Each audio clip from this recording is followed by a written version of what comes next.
and so I will just elaborate on it. I'll try to tone down the discussion, okay? So the first one is this slide. It says the economic growth in Q3, that's third quarter, remain as at 5.9. It's broad-based because all sectors grew. Tawag namin broad-based. Services grew by 6.8. The industrial sector grew by 5.5. And then the agricultural sector by 0.9%.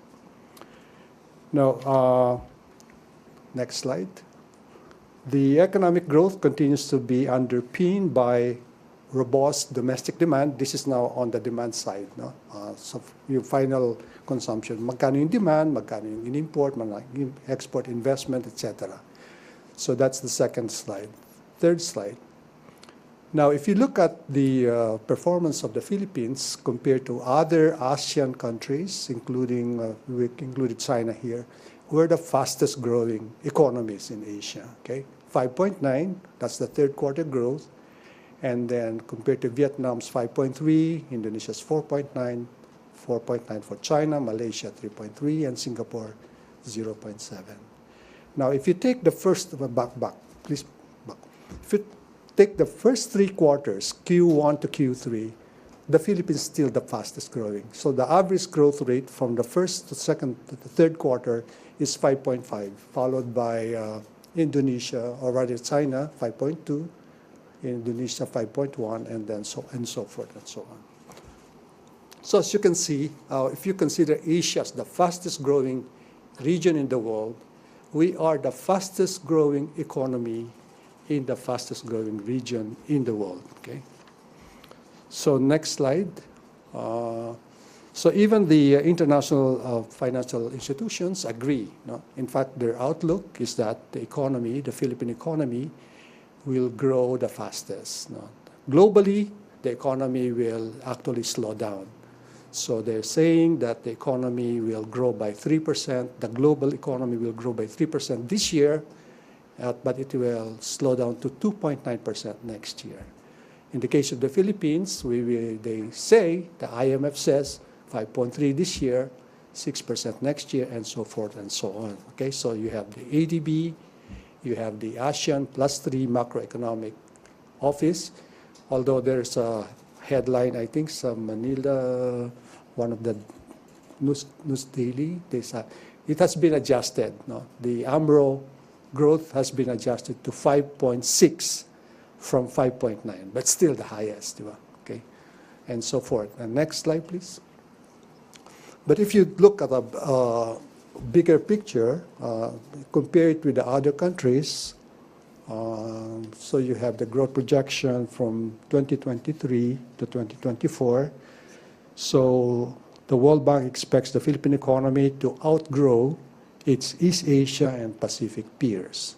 This is the broader list of countries. They expect the economy to grow at 5.6%. Now, next slide. So we are confident that the economy will grow by around 6%. That's the lower end of our growth target of 6 to 7% this year, and we will continue to grow at around 6.5 to 8% for the rest of President Marcos's term. Okay, so that's the meaning of that slide. Now, another important metric that I showed the President is that the Philippines has the lowest external debt to GDP ratio. So this is external. No?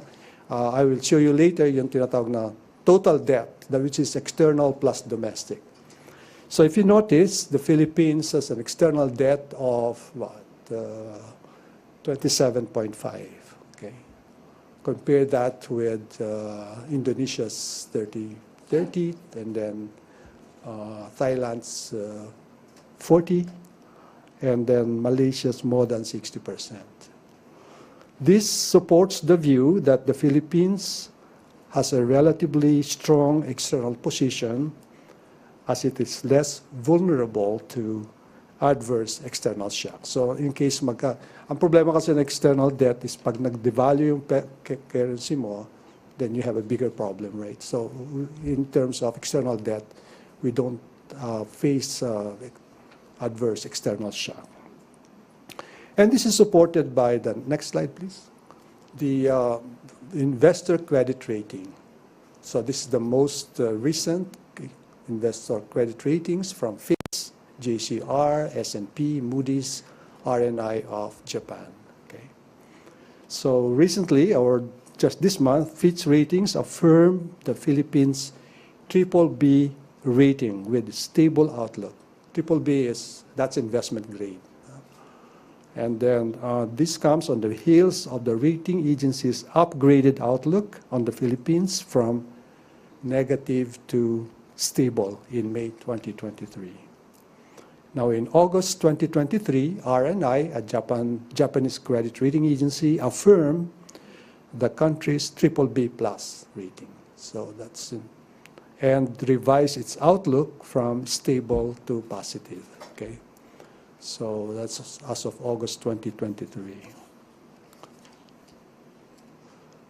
This is very important, yung ratings. No? Because of the pandemic, I think more than 1/3 of economies in the world were downgraded. Did not downgrade. Tayo naman, they maintained our ratings plus may upgrade pa tayo in outlook. Even the US was downgraded. Kasi masama yung kanilang debt situation. Okay. Now, as we recognize, yung rating naman natin will have some what we call domestic risk and external risk. Ano yung domestic risk? Number one is the elevated prices due to inadequate food supply. So brought about by typhoons and natural disasters stronger than expected El Nino. Yung El Nino may last until June 2024, so middle of next year. And of course, the spread of highly infectious animal diseases. Ito pa rin yung sa pork, no? ASF. Now, waning of pent-up demand. So the consensus is that yung pent-up demand ng Pilipinas baka mag-slow down na siya. And of course, yung impact ng high interest rates. If you notice, the central bank raised the interest rates, although I think it will be steady now for the next cycle. No? And then limited absorptive capacity of implementing agencies and LGUs. Ang ibig sabihin yan, marami silang pera, pero hindi nila nagagastos. No? So this applies both to some government corporations and some LGUs, local government units. Now, we consider the following as external risk. Elevated international commodity and input prices. This is the result of Russia's invasion of Ukraine, and then higher fertilizer costs because both countries are into fertilizer, high oil prices. Now, lower global demand and possible U.S. recession. Kasi tinaas ng mga bansa yung interest rates nila, that means it's more difficult to borrow money or more expensive to borrow money, so there will be less borrowing, magkakaroon ng recession. And I think that's happening now in Europe and in many Latin American countries. And in China naman, there's a slowdown in China. And then geopolitical and trade tensions. Ito pa rin yung nangyayari ngayon sa Israel and of course still sa Russia. And yung trade tensions, maraming bansa kasi na gusto na ngayon nila to protect their own. For example, India, ayaw niya na mag-export ng rice masyado. I think that's partly because may election na hinaharap sila sa. So hanggang next year, medyo restricted pa rin yung exports nila. And then the fourth possible external risk, I'm sure marinig nyo na ito, is yung outbreak of pneumonia in China. Okay? And we don't know yet the extent of that problem.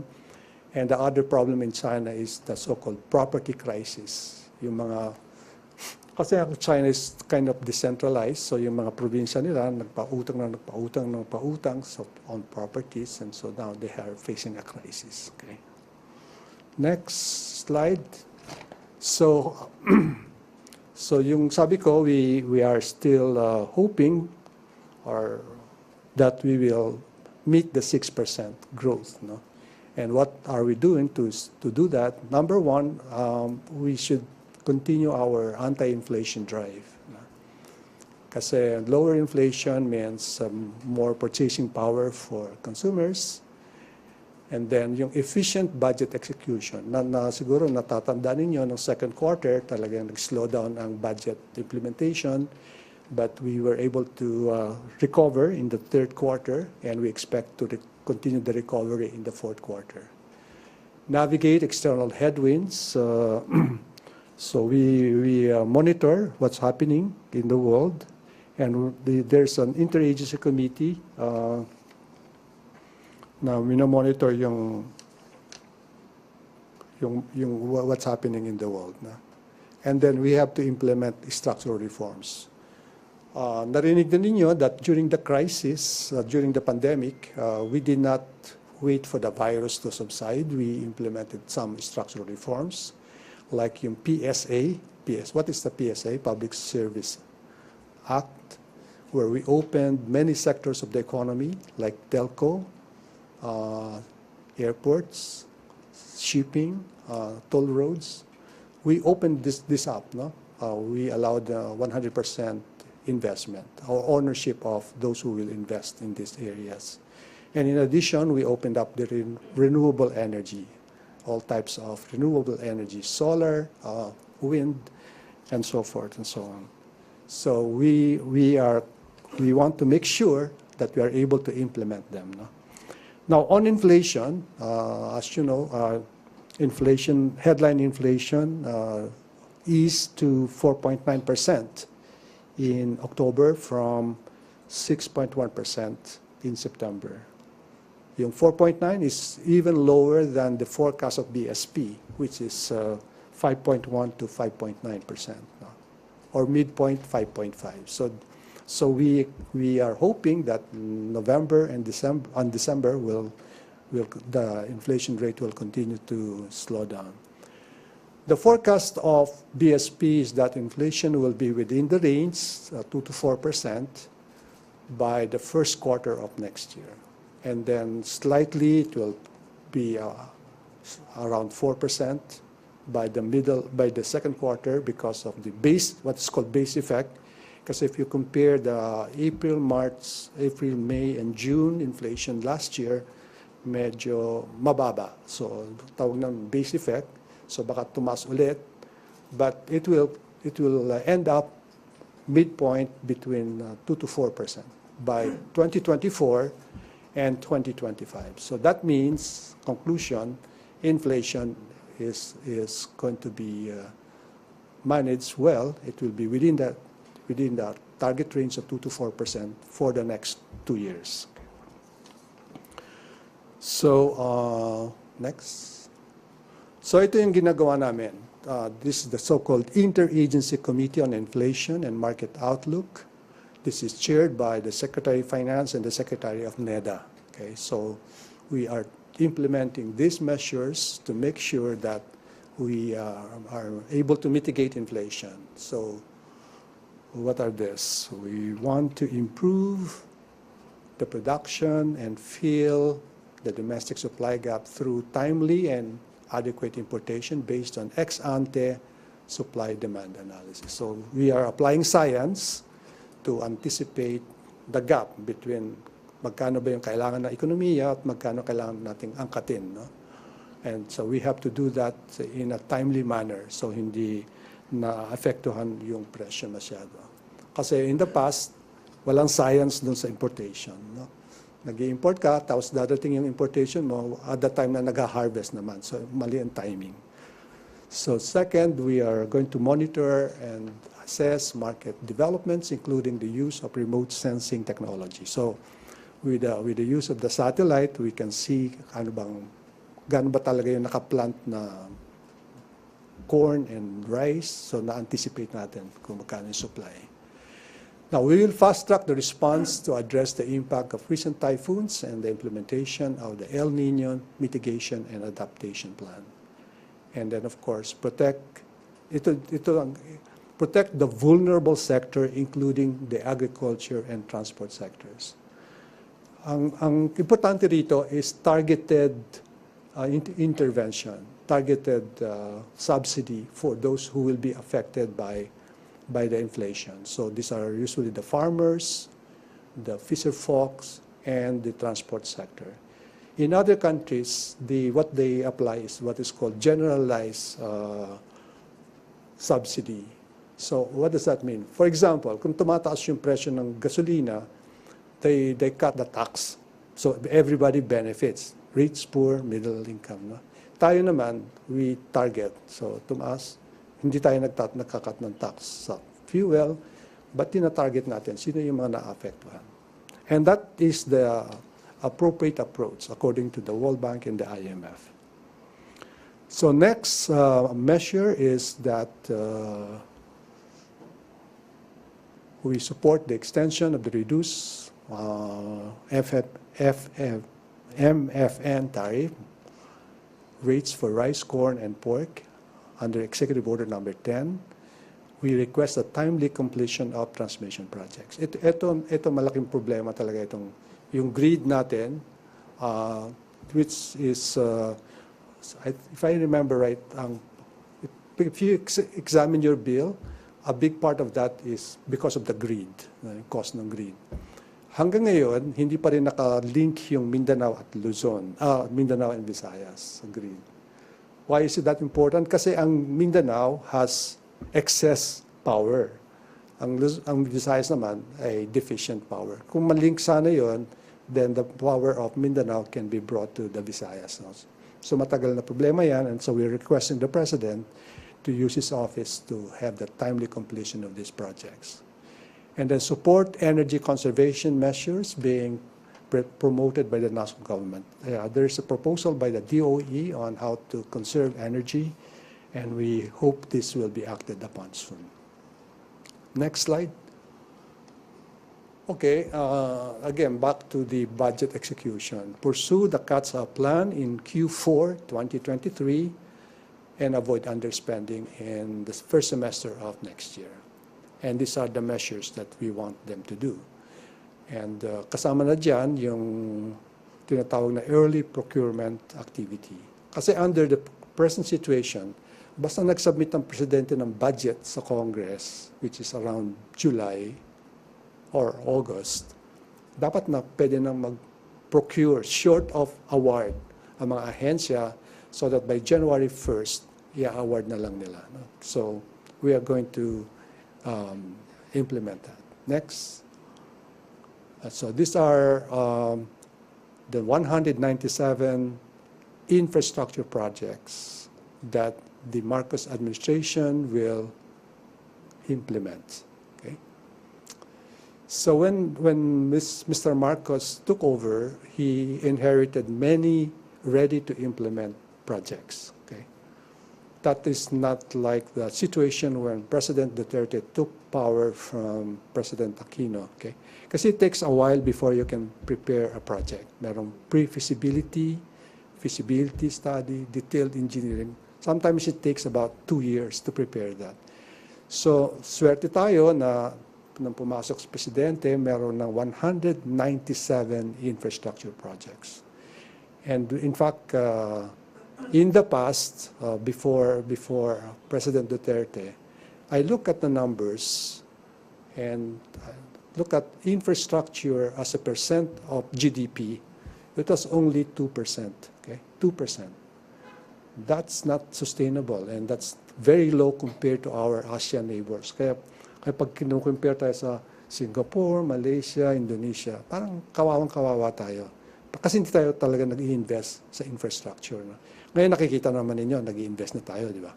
So that's the one. Okay, we have physical connectivity. So lagi ko sinasabi yan, hindi lang physical connectivity but also digital connectivity. Kasi kailangan connect natin lahat yung 2,000, ilan bang islands natin?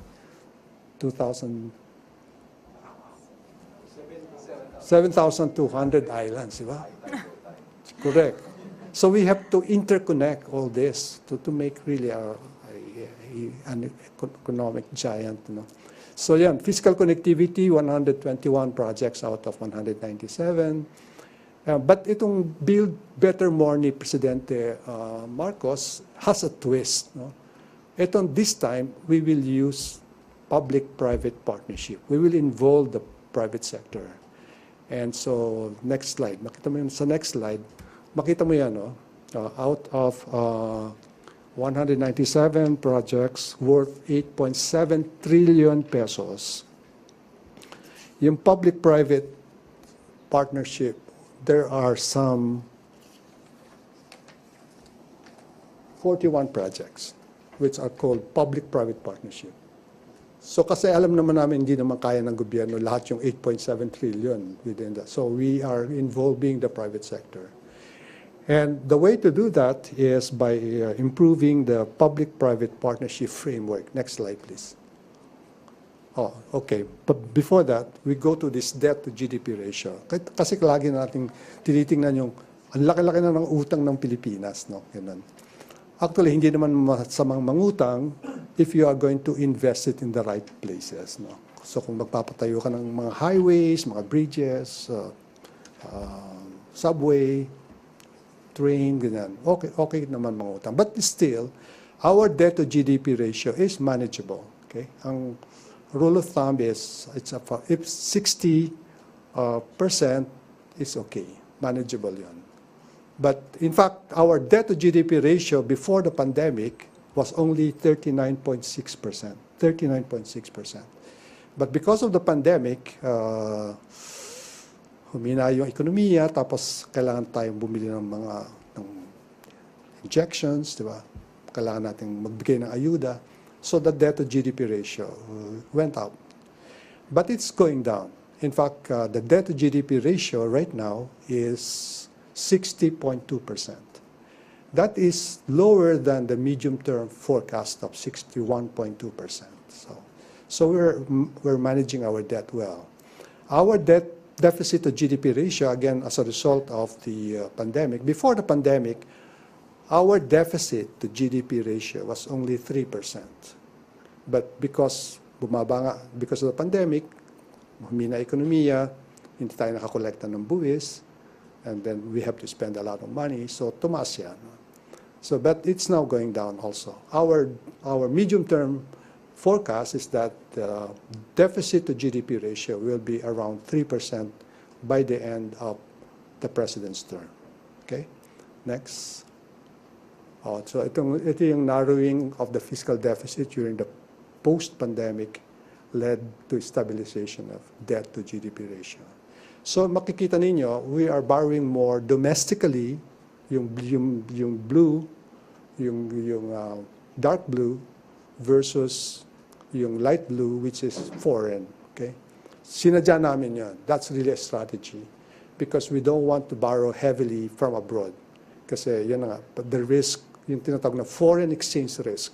If you're heavily indebted abroad, ma-affecto ka kapag nag-devalue yung currency mo. Okay, so we're doing well. Next. So we asked the President to act on the following requests. These are some tax measures.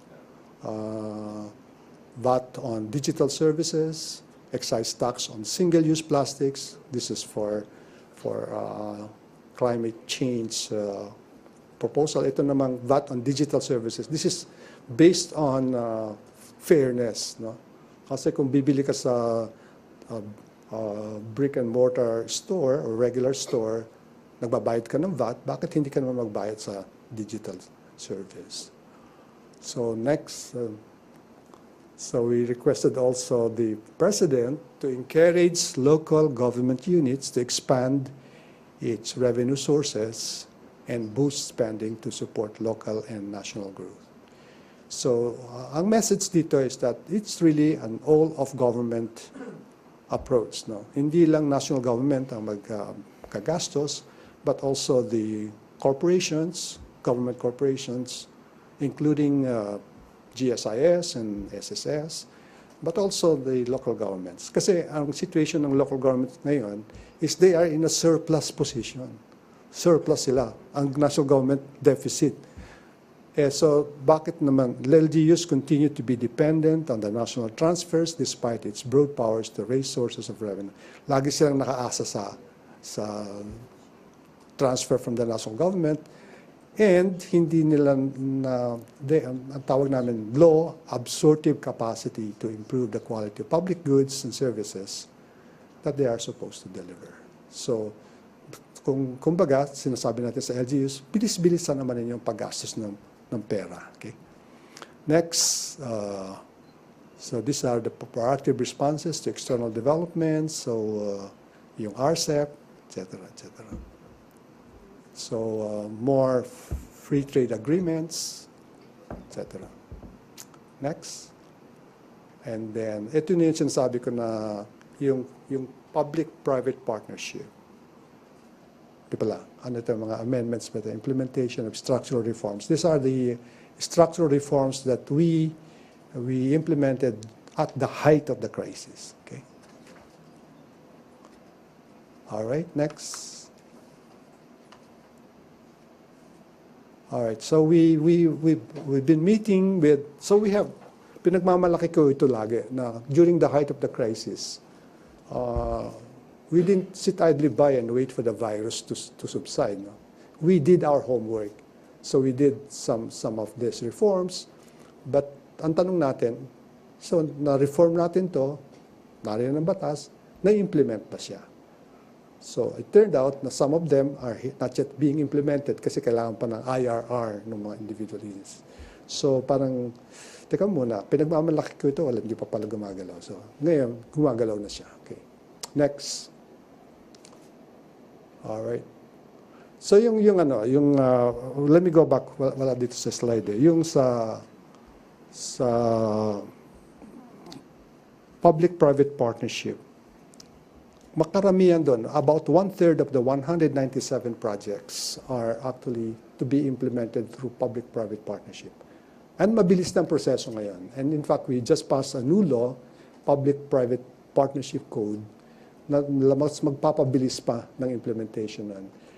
It takes many years for public-private partnership. Mga 2 years, at least. Mabilis na yung 2 years.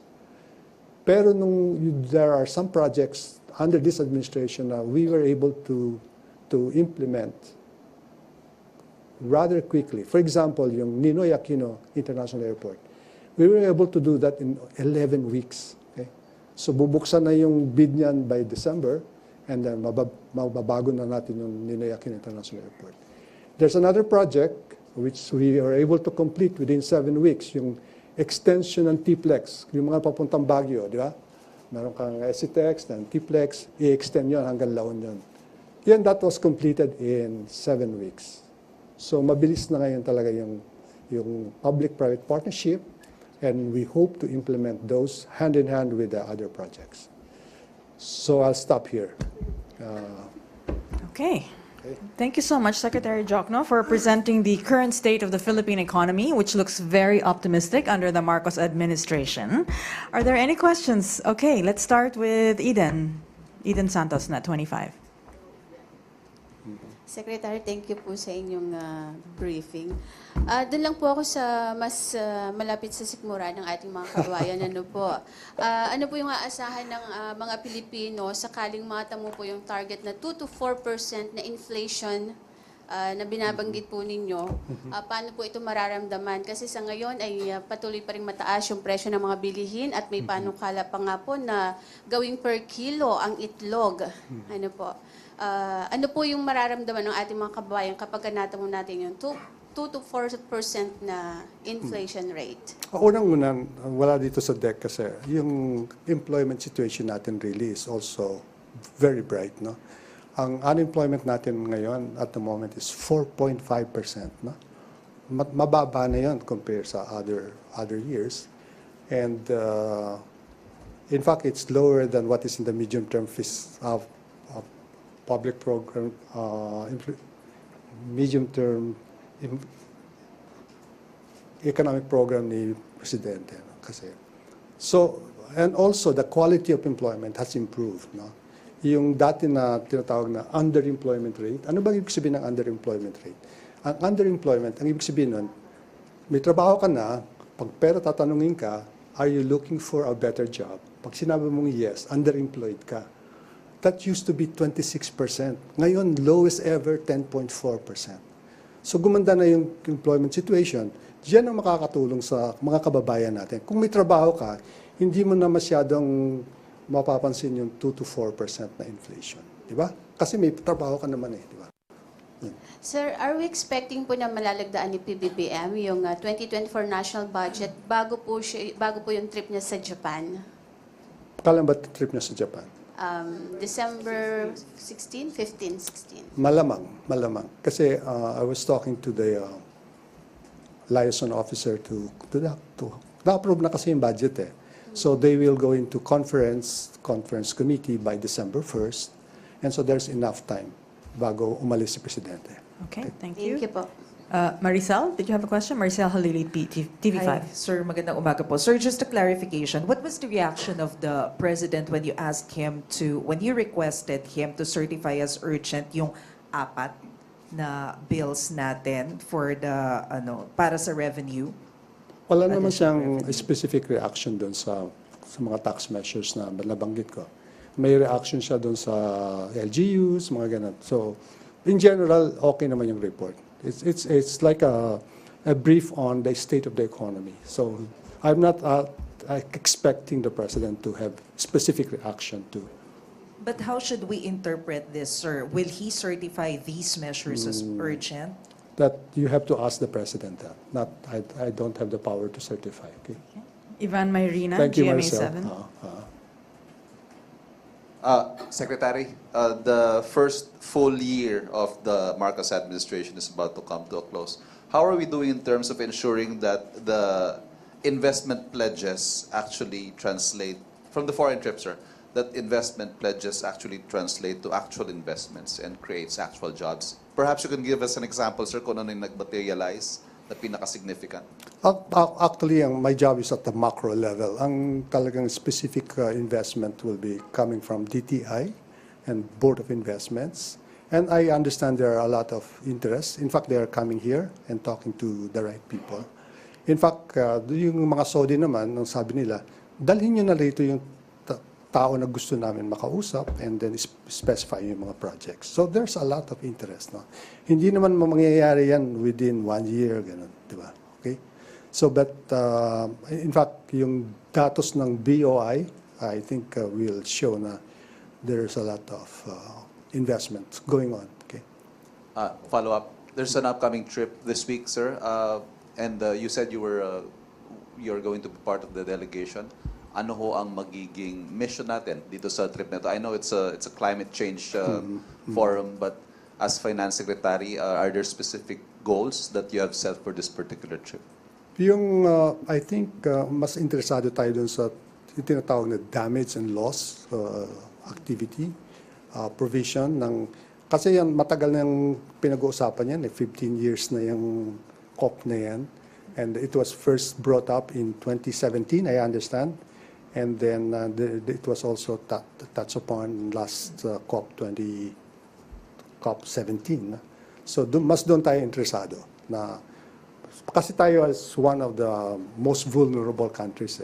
So there's got to be compensation. Okay. So yun ang interest namin at the moment. It's in the climate financing for countries that are most vulnerable to climate change, and it operates on the principle of loss and damage. Okay.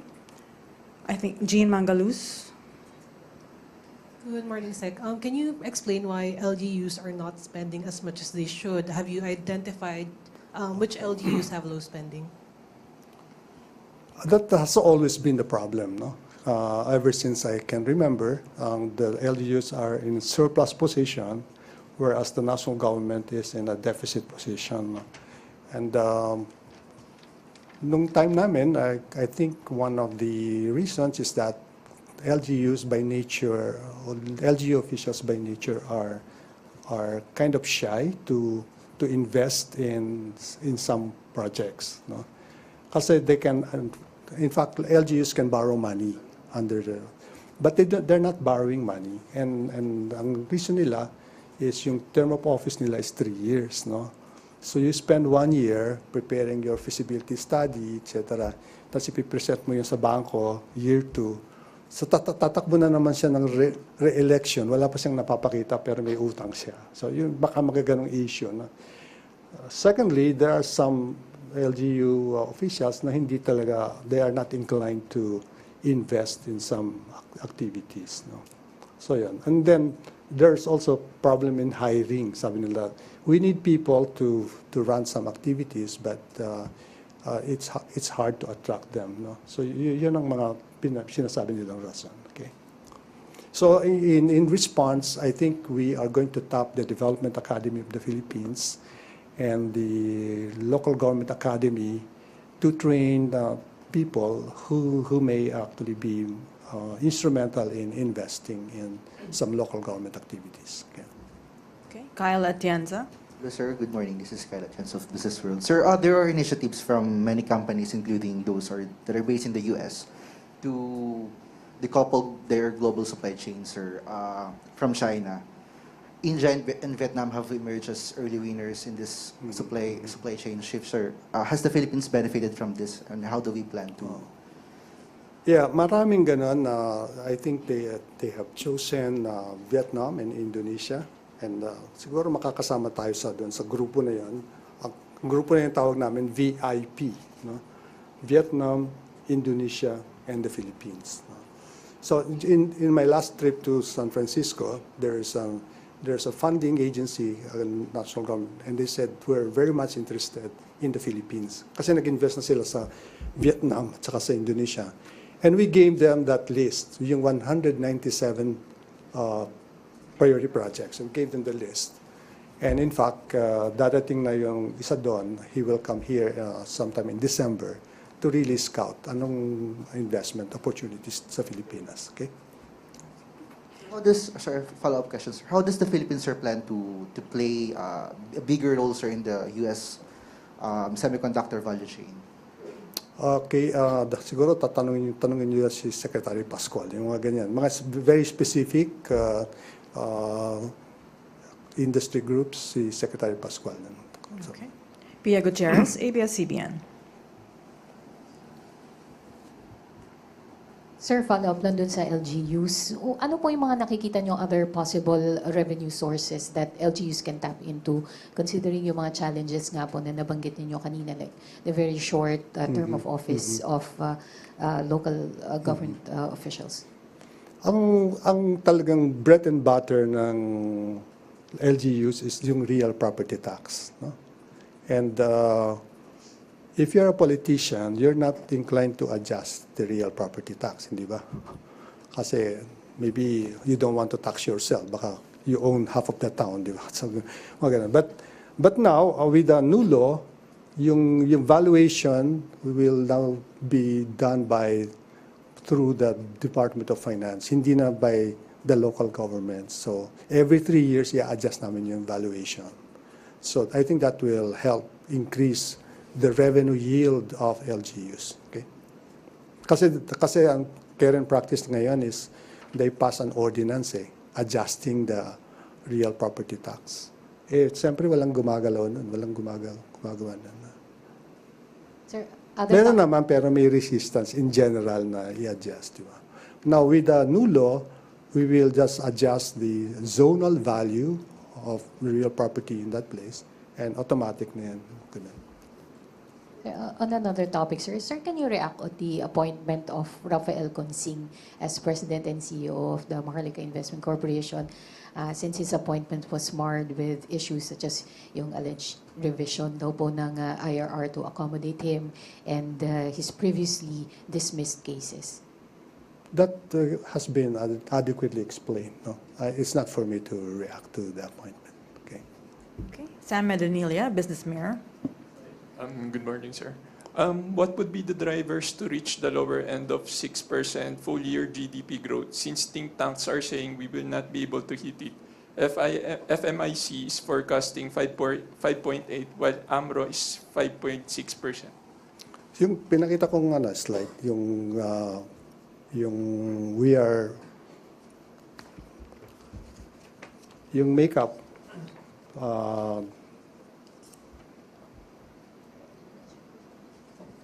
hindi mo ba nakita yung Yung anong slide ba yan?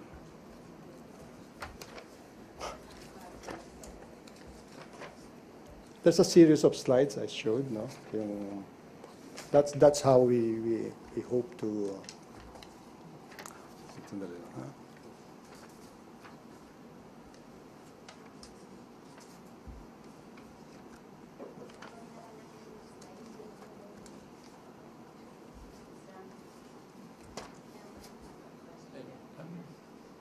Sige. Sir. Sir, another topic. May update rin po kaya sila kung may action na si President dun sa proposal nilang extension for Executive Order 66, yung para po sa tariff? I think that's Executive Order 10, if I'm not mistaken. Now, there will be a hearing to be conducted by the Tariff Commission on December 1st. Okay? Ay, sir. Yeah, you know. Yung sa slide, sir. Which slide? Ah, okay.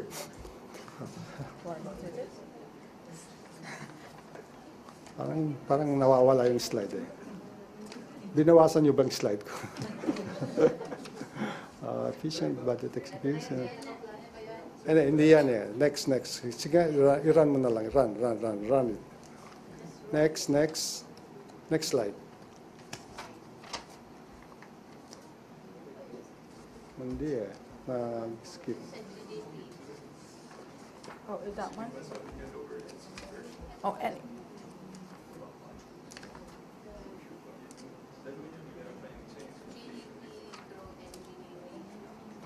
we will furnish you with the entire deck. How about that? Ito yung page 14. Yung stop inflation, okay? Efficient budget execution, navigate external headwinds, implement structural reforms. Yan. Okay? Sir, sir, may add lang po ako. Yung dun sa 2024 GAA po, na earlier na mention po ni President yung fuel subsidy reforms, na inaipasok po ba yun dun sa final version ng 2024 budget? Okay, under the law, you can give subsidy after 3 months consecutive, higher than $80, I think, per barrel. No? Is that what you're referring to? He wants it to be reduced to 1 month. No? So I don't know, wala akong access dun sa kung pumasok na siya sa Senate version kasi it's not in the House version, di ba? So and then from there magkakaroon pa ng conference committee. So I'm not sure. I'm not privy to what's happening there.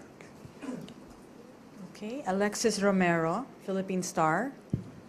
Secretary, if I'm not mistaken, the Philippines is eyeing a 1.499 trillion deficit for this year. Is that target? Yun pa rin pa ba? Kung ano yung sinabit ni Presidente sa BSF, yun pa rin. So the same. I have no idea kung yun. Okay. But whatever is submitted by the President, that is still the deficit target. Okay? We have not revised it. Okay, given yung recent developments, is there a chance na we are going to revise it pa? Kasi di ba maring you're mentioning yung improvements in tax collections. Pwede pa ba itong maging mas mababa than expected for the full year? Usually, we stick to the President's budget. Then during implementation, we have a series of reviews every quarter. So we might adjust them depending on the actual situation. No? So based on, say, first quarter performance, we adjust. Okay? So it's not cast in stones, but we respond to changes in economic numbers. Okay? Harley Valbuena. Hello, good afternoon po, Secretary. Sir, going back on the Maharlika Fund, sir, sitting as the chairperson of in ex-official capacity of the Maharlika Investment Corporation, may update na po ba regarding dun sa vacant executive or directorial positions po ng MIC? May nasubmit na po bang list of nominees yung advisory body? I understand that the advisory body has submitted a list, but I don't think there has been an appointment. There are two independent two regular directors with a term of 3 years, and then 3 independent directors. Wala pa akong nalalaman na na-appoint. Okay? Sir, are we still confident po that we can make the Maharlika Fund operational by the end of the year? Kahit po by this time hindi pa kompleto yung list of positions. I'm confident that it will be operational before the end of the year. Yes. Thank you. Okay, Alexis Romero again. Secretary, may we just get details? Nag-meet na ba kayo ni Mr. Consing recently? And may we get yung information on... Yeah, we met together with the advisory council at my office, the Department of Finance, and he explained what are his ideas. Okay, so we met last week. So ano po yung napagkasunduan or... I cannot tell you. Okay. or Okay, thank you. Secretary Diokno, at the meeting today, the President emphasized the relevance of the structural reforms that the DOF is putting in place. A lot of these reforms will take time, and some of them may be, we won't see the effect of it until even after this administration. But how important are these structural reforms? Let's say, he also mentioned some amendments in the DA and Department of Agriculture and Energy as well. Yeah, the President mentioned possible, not possible, but he's spending part of the flood control money for DA so that they can actually do their own activities, and this will actually change the direction of the DA within the last, I guess that we're now moving towards the last 2 months, right? So yan lang naman. More post-harvest facilities, etc., and so forth and so on. Okay. Okay, last question. Last question lang. Secretary, kanina po nabanggit ninyo para hindi na maramdaman ng mga mamamayan yung mataas na presyo ng mga bilihin, sabi niyo po, kung meron silang maayos at dekalidad na trabaho.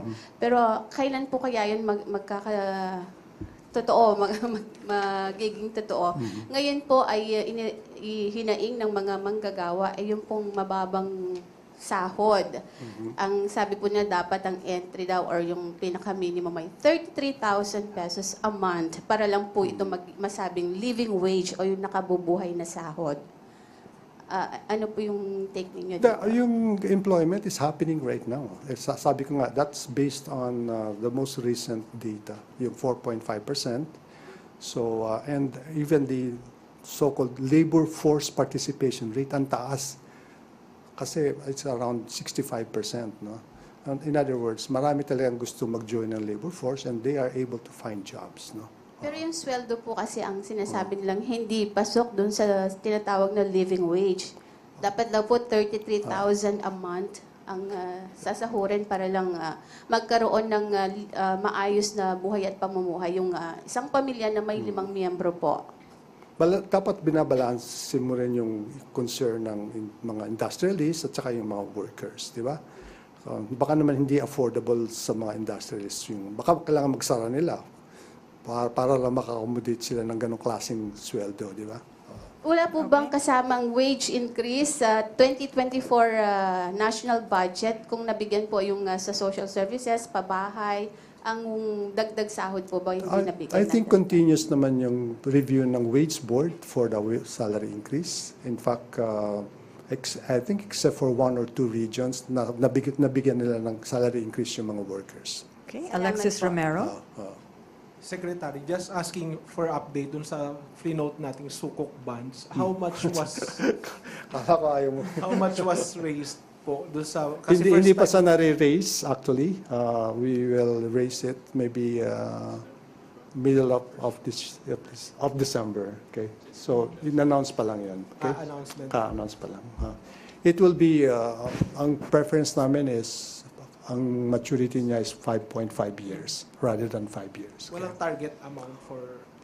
if I remember right, mga around $1 billion. $1 billion. Okay. Thank you, Sec. Okay, I think we have one more question there. Is it from UNTV? Kyle Atienza.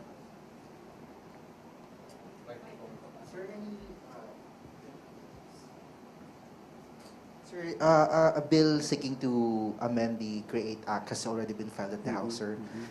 With the author, Congressman Salceda, saying that it should also consider the impact, the possible impact of the 15% global global minimum for corporate tax, sir. Sir, what's your comment on this, sir? Yung 15% global minimum corporate income tax, ano yan eh, it's an advocacy by OECD, no? Hindi natin alam kung matutuloy yan dahil right now our corporate income tax is 25 to 2025, no? So baka it's too early to go to 15%. But that's a good floor. Alam mo, importante ng 15% is the tawag nilang race to the bottom. Kasi ayaw naman ng mga bansa na magpapababaan sila ng rate to attract investors. Kasi mawawalan sila ng revenues, no? So that's a floor, okay? But sir, some economists who were supportive of the original CREATE law, sir, have warned that further lowering taxes under the bill could do more harm than good, sir. Any comment on that, sir? Kaya you have to weigh whether you can really afford the 15%. No? At saka, in any event, an investor will go to a country not necessarily because only of the tax regime. No? They look at the economic opportunities being made available to them. Another factor will be the availability of labor. Napakaganda ng ano natin. We have the youngest population, no? in this part of the world. 25 years old is the median age. So that's very attractive. So those are the factors na tinitingnan nila. No? Ease of doing business, tinitingnan din nila yun. Tinitingnan din nila yung power cost. No? And yun ang one of our disadvantages. Napakataas ng power dito. Because in other Asian countries, sinasubsidize ng gobyerno yung power cost. No? So these are the considerations. Hindi lang tax system ang tinitingnan nila. Okay? Okay. Thank you, Secretary. Well, thank you so much, Secretary Diokno. Thank you for briefing us on the Philippine economy's resiliency, it being the fastest economy in the fastest growing region in the world, right? Very optimistic. Thank you. This concludes our press briefing. Thank you, Malacanang Press Corps. Good afternoon.